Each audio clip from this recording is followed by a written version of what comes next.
Good afternoon, everyone. Before I begin, I'd like to confirm that I will not be referring to future question papers in today's training, and that is the case in all AQA training courses.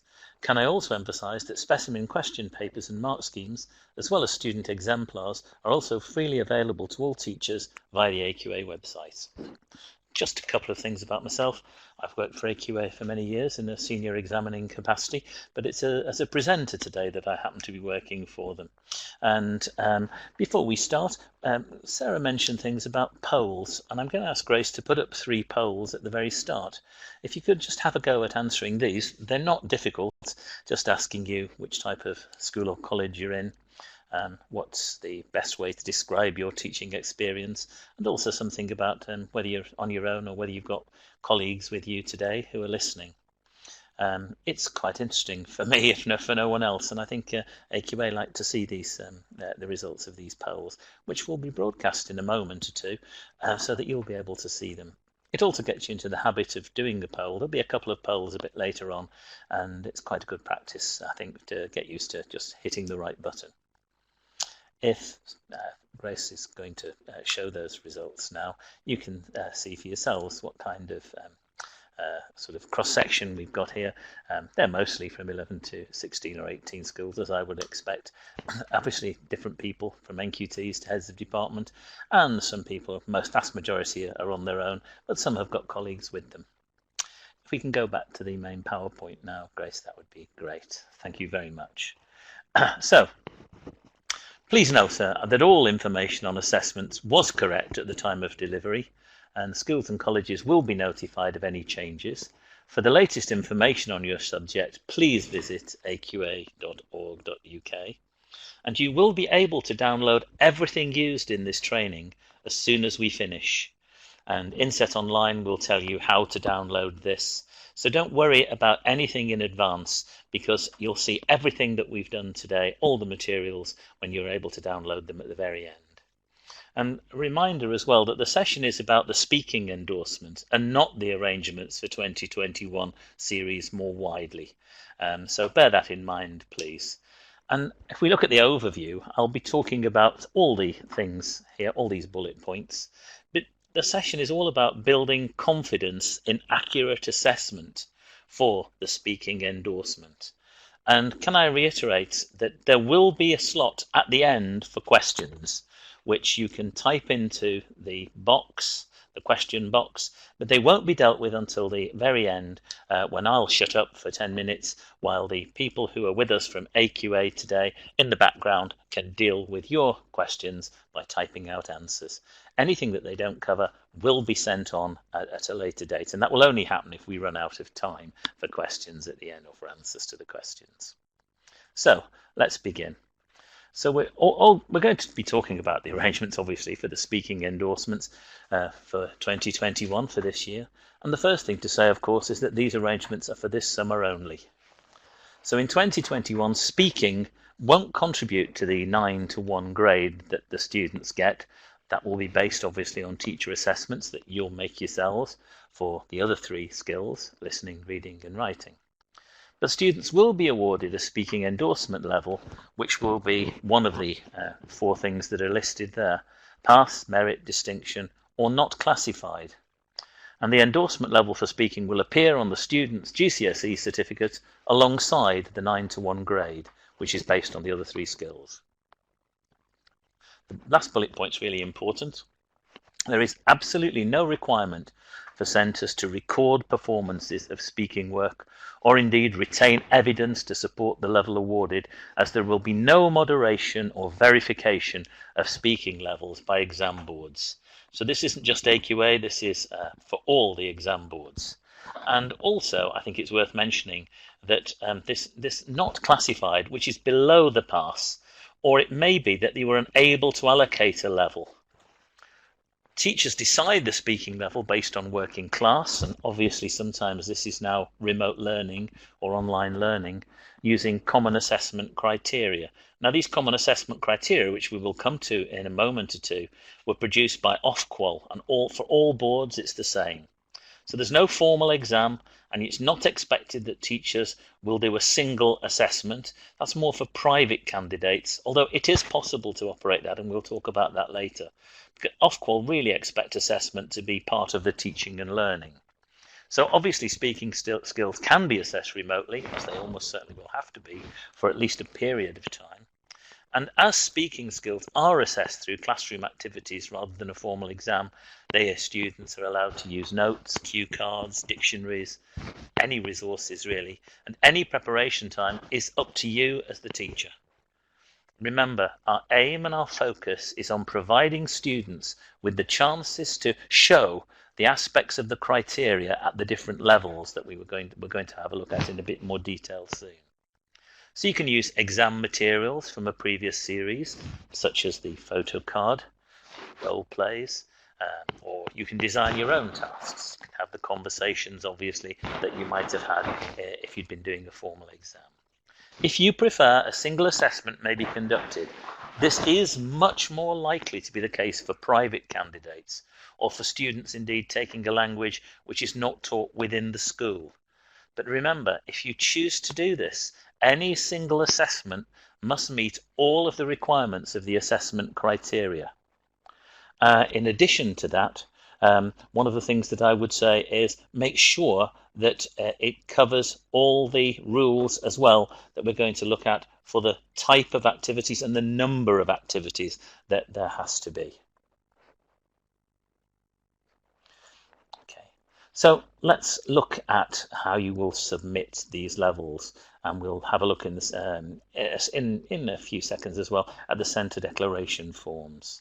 So if we look at the submission of levels first, so the endorsement levels for all students must be submitted to AQA by the date shown.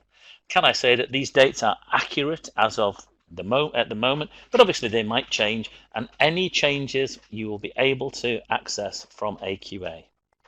So pass, merit, distinction, or not classified must be submitted for every student entered for any GCSE MFL assessments this summer. And if an endorsement level of any kind, even not classified, is missing from an individual student, this will be followed up by AQA. And I've said it before, and I'll probably say it again, but it really is important. There will be no adjustment to the speaking level submitted for any students by the exam boards. Of course, students must be informed of their speaking level before submission to AQA, just in case they want to use the NEA appeals process. And this can be accessed via a link, which I think Grace is just going to show you now, to JCQ's Notice to Centres. There's a hyperlink there that please don't do it now, but at a later date, if you want to check it out, you can check that one out by clicking on that hyperlink, because obviously you'll be able to download all the materials at the end when Inset Online show you how. I think questions would be to your exams officer if you have any of those, and obviously the level must be submitted for all students. As we've said, there is going to be no moderation. But centres need to be able to justify the endorsements. Thanks, Grace, if we can go back to the main body of the PowerPoint again. So, the second bit, the centre declaration form. So the 2021 centre declaration form can be found on the exams admin page of the AQA website. And again, that's pretty easy to access. And the declaration states, and this is really important, that every reasonable step has been taken to ensure that there's been an opportunity for an assessment of spoken language for every learner. However difficult that might be in the current scheme of things, it's a decision for each centre as to how they wish to manage the process to ensure that students have had this opportunity for assessment. And indeed, your own heads of centre who are responsible for this may ask you to do various different things. But only one CDF is required for each centre with entries. Even if they've got entries for many different languages, just one is needed. It should be sent to the NEA declaration at aqa.org.uk. And the final date, as we say, this is a current date that we have for this, is the 15th of May. Failure to provide a centre declaration form is considered malpractice, and AQA will follow this up. It's not assumed that this will be a widespread thing, by the way. So, in order to start assessing your students, we obviously are going to need to look at what we're going to do. And this could be different for private candidates.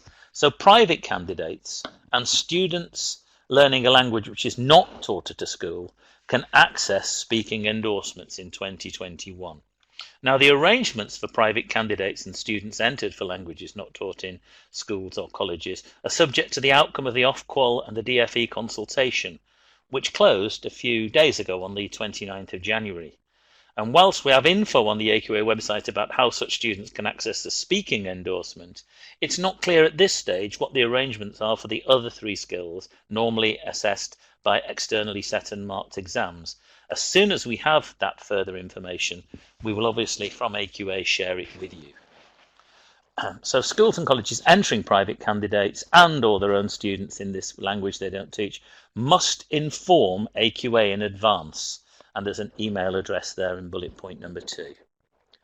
And the endorsement level can be provided by a supplementary school or a community school, by a private tutor or by a speaker of the language, but they mustn't be a relative or friend of the student who will act as assessor. And the school or college must obtain from the assessor a completed assessor declaration form, which is available at the address shown there, which confirms that the student has been assessed against the common criteria. And obviously a centre declaration form is still required. So we're going to talk about the common assessment criteria. I'm going to ask Grace to put them up for you. You will see, I'm sure that this won't be something you haven't seen before, and I'm not expecting you to be able to read that tight, close-knit bit of script on the left, but remember you have the possibility of using the full screen button for this if you want to look at it in a bit more detail. What I'm going to do is talk you through a few of the salient things in this particular document. I mean, the first thing is pretty clear, that there are 4 different elements: communication and interaction, range of language, accuracy, and pronunciation and intonation. Now, each one of these is important in their own right, but the one which has greater importance, or greatest importance, is the communication and interaction one. And the reason for this is all of the criteria for communication and interaction must be met at the level at which you are hoping to enter the students on the final document for that level to be given. I'll come back to that in a moment or two, but let's just look at the criteria. If we look at that one, the communication and interaction one, I want to point you to 2 things in particular.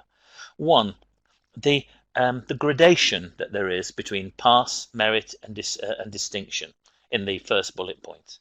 So at pass level, it might be some relevant information in generally short responses, but to get to merit, it has to be mainly relevant, not some, and also there should be some occasional longer responses.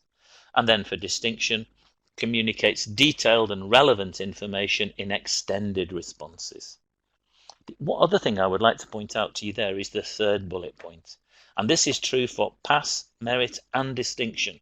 The student has to be able to ask questions in the plural in all 3 cases. Okay, there might be straightforward questions at pass level, a bit more variety at merit, and there might be a different range of question forms at distinction, but they've still got to be able to ask at least 2 questions for that bullet point to be satisfied, for that criterion to be satisfied.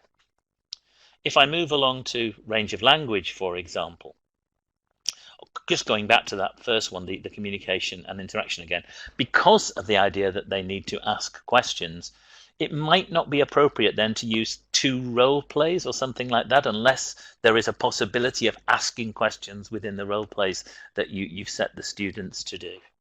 But remember, when we're talking about tasks, anything that's happened either online or in class can be evidence of attainment in the speaking element. So please be aware of that. Anything you've done, even if it wasn't a formal assessment, could be given as evidence for yourself to say that they've got to a various level or satisfied a certain criterion. If you look at range of language, I'd like to just point out one thing here for you, and that's time frames. again, to get to merit and distinction, the students have to be able to use all three time frames. Generally successful for merit and mostly successful for distinction. But for pass, they only need to be able to use the present time frame and or the past future. So only two of the time frames are needed with occasional success. If you look at accuracy, I think the thing here is that the type of error is less likely to impede communication the higher up the range you go. So at pass, likely to make errors which sometimes impede communication. That becomes at merit, likely to make errors in more complex language which sometimes hinder clarity of communication. And then in distinction, likely to make errors in complex structures but rarely hinder clarity of communication.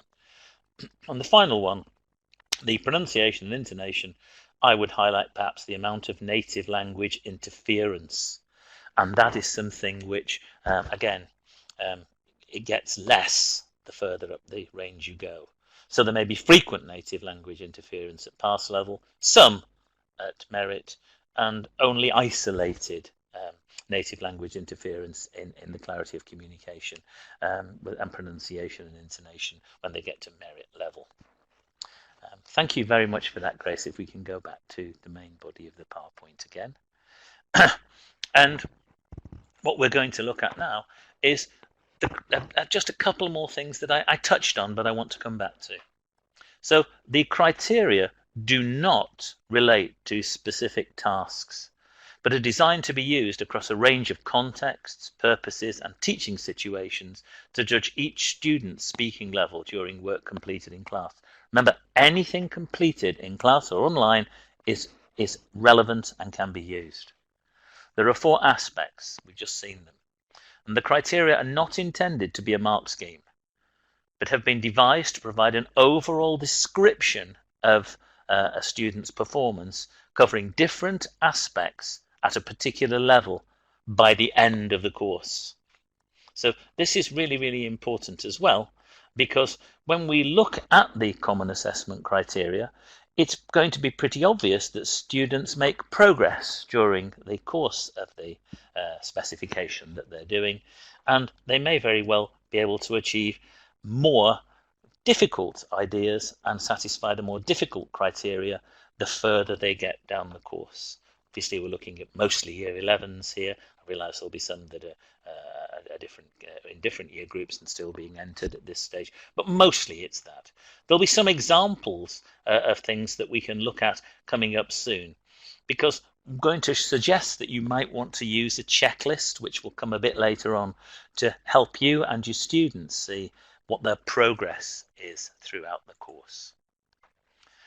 So each aspect has between 2 and 5 bullet-pointed criteria.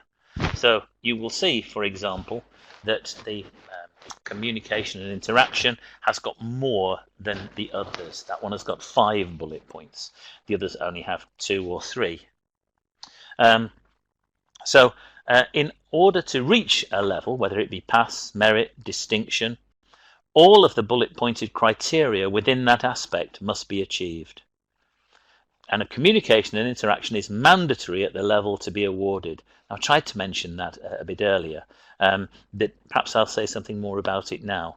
So to get to, for the sake of argument, distinction level, a student must have satisfied all the criterion for communication and interaction, and 2 of the other 3 aspects must be at that distinction level.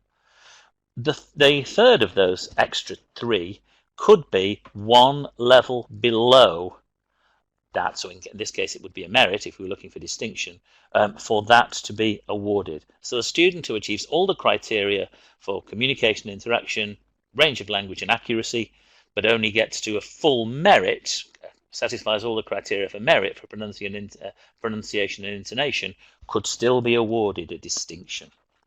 So its communication and interaction must be all satisfied, and 2 of the other 3, and the fourth one, the third one of the other 2, must be no worse than 1 level below. We'll have a look at some examples when we look at some of the checklists we're going to use, but that will come after we've talked about theme coverage and activities. So when we get on to themes. The themes are those that you're very accustomed to seeing in the specification. 1, 2 and 3, identity and culture number 1, local, national, international and global areas of interest number 2, and current and future study and employment 3. Remember, I'm sure you do, that each theme is divided into topics and in some cases subtopics. So for theme coverage, each student has to cover at least one topic or subtopic in 2 different themes. They may very well cover a lot more than that in their speaking. But an example might be one activity on mobile technology, that comes under theme 1, identity and culture, and a different activity on travel and tourism from theme 2. As I say, you may not just use 2 activities, and you may use all 3 themes, but this is the minimum requirement. At least one topic or subtopic in 2 different themes. So that's the theme coverage. I don't think you're going to find that difficult, and I think it will be, I think you can see that speaking activities can be integrated into teaching and learning of other skills. So I'm certain that they're going to occur across all 3 themes during your teaching time. The activities, well, they can include conversations, presentations, role plays, descriptions, narrations, photo-based activities. And I think the bracket's really important there. These are neither prescriptive nor exhaustive. You can use whatever suits you and whatever suits your students. And they can demonstrate their speaking skills in relation to different purposes. It could be a whole class context, could be working in pairs or groups, or a one-to-one interaction with you, the teacher. There is a minimum number of activities to achieve a level, and that is 2 on different themes. Again, there's an example here, a presentation given to the whole class on one theme, and a role play on a different theme, or maybe a photo-based activity on one theme and a conversation on a different theme. That's up to you to decide, and it doesn't matter. But the final bullet point is really important.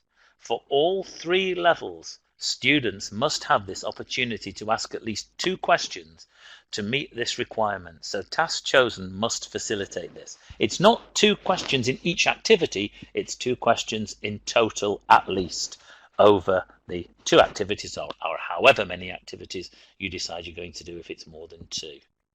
So it's minimum 2 tasks, and therefore you know that you can't just get away with 1. So any class activities can provide evidence. I keep repeating that to you because I think it's really, really important. So range of language, we glossed over this a little bit earlier. Each language has its own additional guidance on range of language. And this is because, range of language depends very much on the language that's being studied. And this guidance can be found on the Assess tab on the AQA website. Obviously, this guidance should be used alongside the common assessment criteria we've just been looking at. And the guidance gives examples of the kind of language the student might produce at each of the 3 levels. And any examples that you see there, please don't see them as a checklist, but rather as being indicative of the kind of language students at different levels may produce to meet the requirements of the criteria. I've looked at the French one because that's my subject, and it's got nothing that I wouldn't expect to see there. For example, at pass level, it says the short sentences, main clauses, basic word order. And this, when they get to a merit, it's becoming use of connectives, subordinate clauses, pronouns, comparisons. And when they get to the distinction level, it could be extended sentences, sequences of sentences, less common pronouns, use of the infinitive, word order, modals in different tenses. There are all sorts of things there for you to consider. So when you're looking at those additional guidances, remember that last bullet point is important. It really isn't a checklist, just examples of things that might be used for those various levels. So let's get to the nitty-gritty now, the determining levels for students. And this really is important because, individual students are assessed according to work done in class over the course, Or, as we keep saying, it could be a single assessment. And this probably will be the case for private candidates or students learning a language outside of school. Not only can teachers share the common assessment criteria with students and also share a student's working at level if they wish, I think it's a good idea. It enables them to discuss and monitor and assess their own progress and to identify their own strengths and areas for improvement. A foreign language assistant or another member of staff can play a part in the assessment of students speaking and decision making on levels if you wish. That's at the head of centre's discretion, and I suspect the head of centre has delegated that to the head of MFL. So Ofqual see assessment as part of the teaching and learning. So students can have several chances to demonstrate speaking skills. If you only use a single assessment, it obviously reduces the opportunity to achieve the levels. And you can also use the task as target setting for a student working at pass level, for example, who might give opinions but not justify them, which is needed for the merit. So you might talk openly about that need with the students before they attempt something different. And sharing criteria is good practice in terms of formative assessment. It means students are aware of their speaking abilities and levels, so they're less likely also to use any appeals procedure. Obviously, remember that if you do include other people, they must be aware of the criteria, the foreign language assistant, if you're lucky enough to have one still, or any other members of staff that are used. They must be aware of the common assessment criteria as well. Now, the last bullet point is really important. A checklist is a useful way of recording an individual student's achievements and their progress.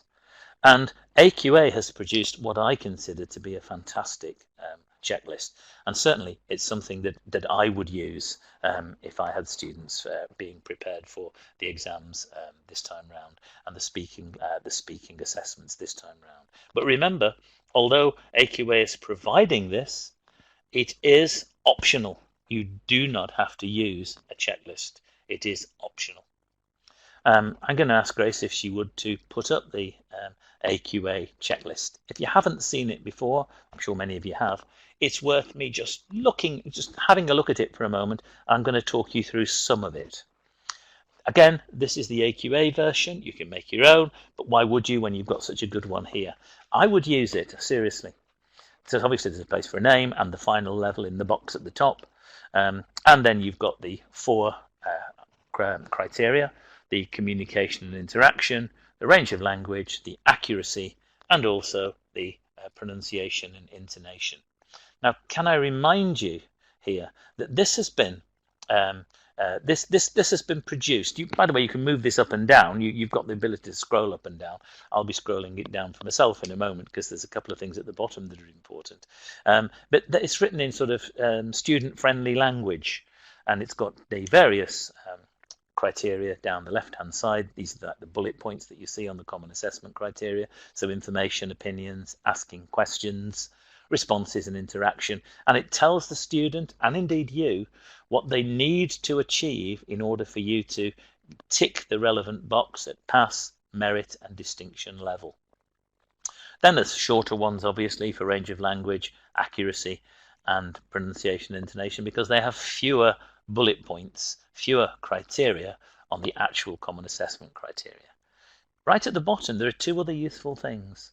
We've got the themes that you can check that you make sure you've covered at least 2 themes or topics or subtopics within those 2 themes. As I've said before, you're likely to have covered all 3. But also there's a place for you to write down the different types of activity that you've used. And when we see some examples of this in a few moments' time that have been filled in for you, you will see that the teachers have written in the activities at the bottom as well. So this is a good checklist for you as teachers, but also for the students, because they can see what they have achieved, what they still need to achieve to satisfy the criteria, but also to make sure that where they haven't had a tick put in there yet, it's something that they need to work at in order to progress to either the level that they are already nearly at or to the next level. And it's always quite interesting to see how students respond to those challenges. Could we move on to the PowerPoint again, Grace, please? Excuse me. Okay. So if we have a look at this AQA checklist, let's have a look in a moment at student 1. We're going to show you a checklist now, which Grace is going to put up for us, which will be helpful. So we've got a checklist here. You can scroll up and down and have a look at it. You can see student 1 here. Now you can see that this particular student has done themes 1 and 2, has done a role play and a conversation for the activities, so that's fine. They've covered at least 2 themes, they've done at least 2 activities. But if you look up, they have fulfilled all but one of the criteria needed for the award of a pass in communication and interaction. They have satisfied all the criteria for range of language at pass level, similarly for accuracy, and also for pronunciation and intonation. However, remember, it is mandatory for them to actually get all the ticks in the boxes for the communication and interaction section. They've got to have satisfied all, in this case, 5 criteria, or 5 criteria here. The one that they've not done is asking questions. Now, obviously, it may very well be that the student has not asked questions successfully, or maybe has only asked 1 question successfully. So they cannot have the pass level because the mandatory one, the communication and interaction, has not been fully covered. So I'm afraid this student, as you can see, has had NC, not classified, as their final level. It won't affect the students' 9 to 1 level that you've given us teachers, but it will have this NC written next to it on the certificate. Thank you. If we can go back to the PowerPoint again, Grace. Thanks very much. So this is a summary of what I've just said. I won't read it out to you again. You can see here. But can you see that we don't know this, but we're assuming the student has been able to ask questions, but they may have been able to ask 1 question, but at least 2, remember, are needed for this part of the criteria to be accomplished. So the student has been given a not classified. It's sad because they've actually done, they've satisfied the criteria in 3, but not in the one that is really the most important. What we're going to get you to do next is have a go at looking at 2 other students whose checklists we're going to show you. And Grace is going to put up student 2 for you now. Remember, these will all be in your resources booklet at the end.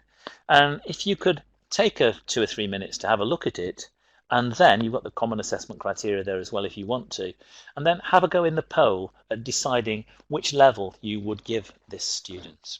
I'll give you a couple of minutes to have a go at that.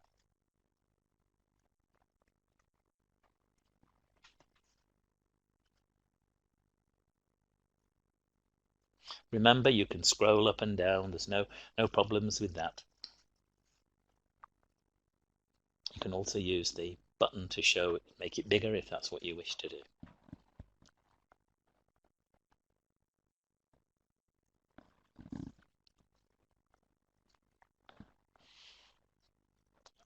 I'll give you a chance to do that. I can see, luckily, I can see in front of me how many of you have actually done it so far. We'll wait and see until about 90% of you have attempted it, and then we'll have a bit of a feedback.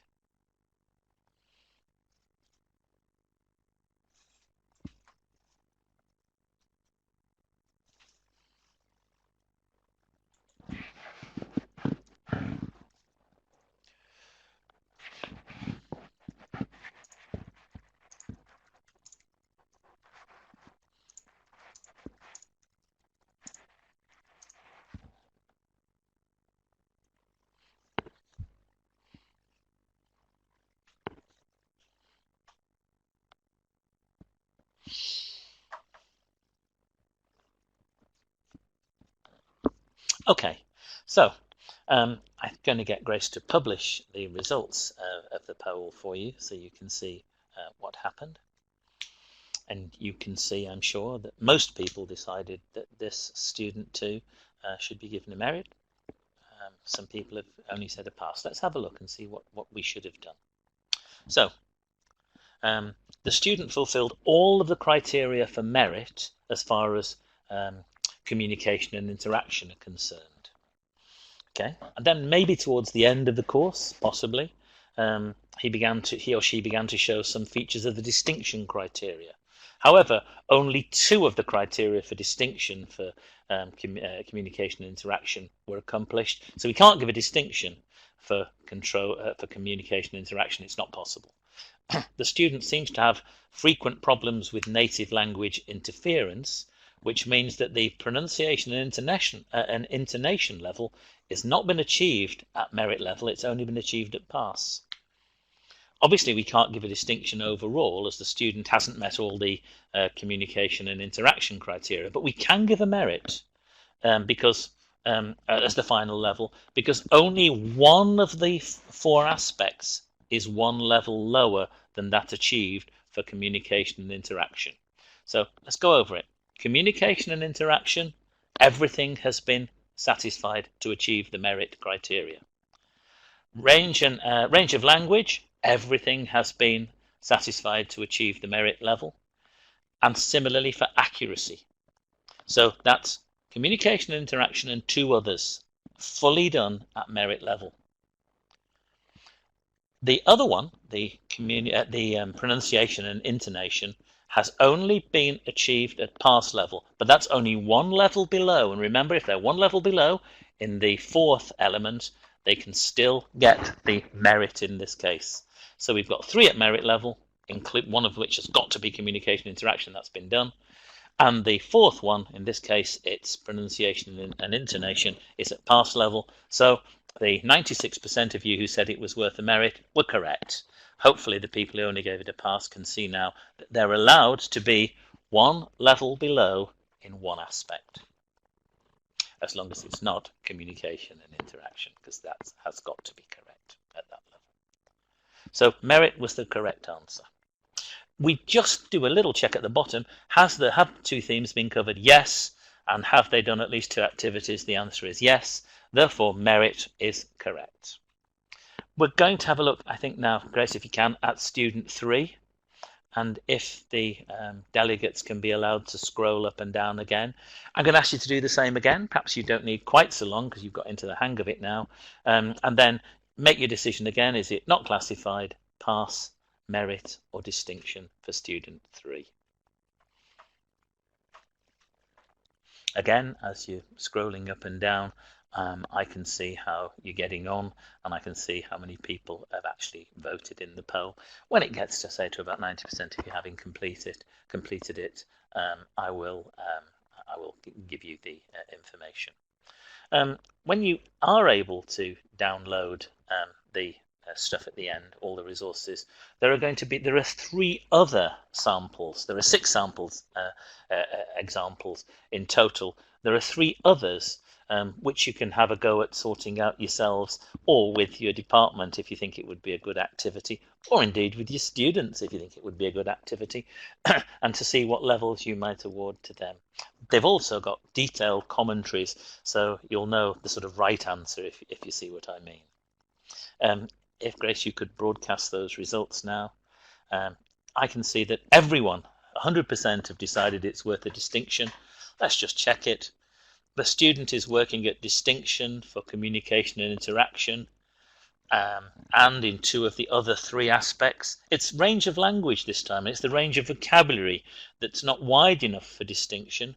However, the student has fulfilled all the criteria for range of language in the merit, which is 1 level below, and therefore we can indeed, as you did, award a distinction, just having checked, as we scroll down, that the student has covered at least 2 themes, and the answer is they've covered 3, and done at least minimum of 2 activities. You can see here that there are, I think, 4 activities actually mentioned there. But that sort of thing is just a little thing to check that you're doing, that the student is doing, and that you're doing right. Thank you, Grace. If we can go back to the PowerPoint again. So obviously we've gone beyond student 2 and student 3, and at this point we're going to have a look at something which is also, I think, pretty important. Obviously AQA is really committed to providing high quality assessments, and the way they design their assessments you can check out here using one of these hyperlinks. I went on it and had a look at it, and it talks about clarity and consistency and also using the same style. The practice and live exam papers follow similar layouts just to build confidence in you and your students when they're doing the various assessments. And there's a hyperlink there. I don't know if Grace is going to press it and show us what it looks like. And we're not going to look at it in any great detail here today. Okay, we're not going to have a look at that. That's fine. Okay, so you can do that in your own time, obviously. So one of the things that I would say at this junction is that I will hand you over to the question handlers now. As many questions as possible will be answered today, and we have a large number of colleagues in this session, so if your question isn't answered, please don't worry, as a summary of questions and answers will be produced after the series of events have finished, and they'll be available for you to view on the AQA website. I will join you again before this session is due to finish in about 5 or 10 minutes time. So I'll shut up for a minute and let you look at the answers to any questions that you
thanks for all your questions. We're getting some great questions coming in.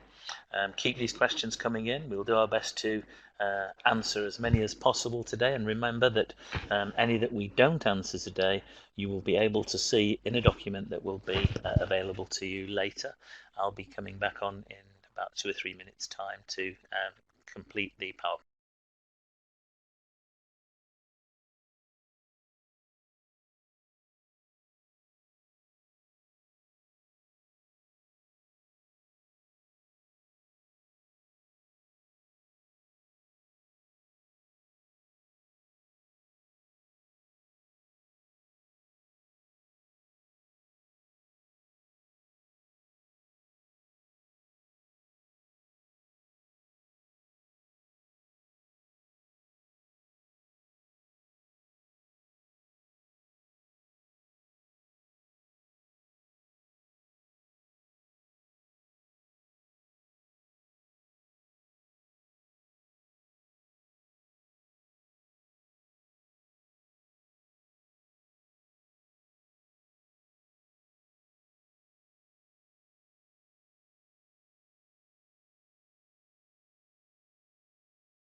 I've got so many questions coming in. I'm going to give you another 5 minutes or so before I complete this.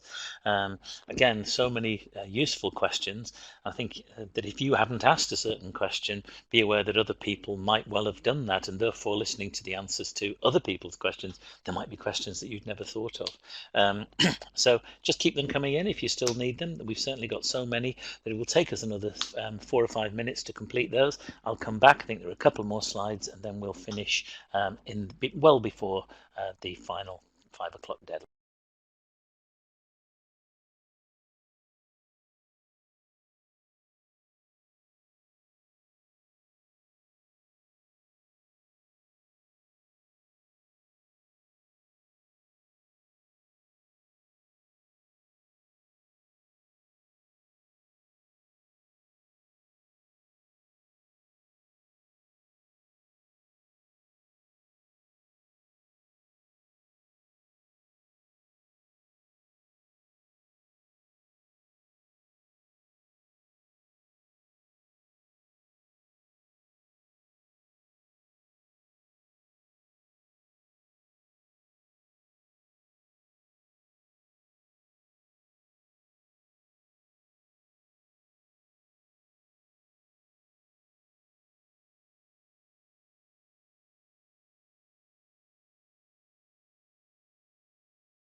as we're coming towards the end of the questions now, another thanks for all the ones you've been sending in, which have been great.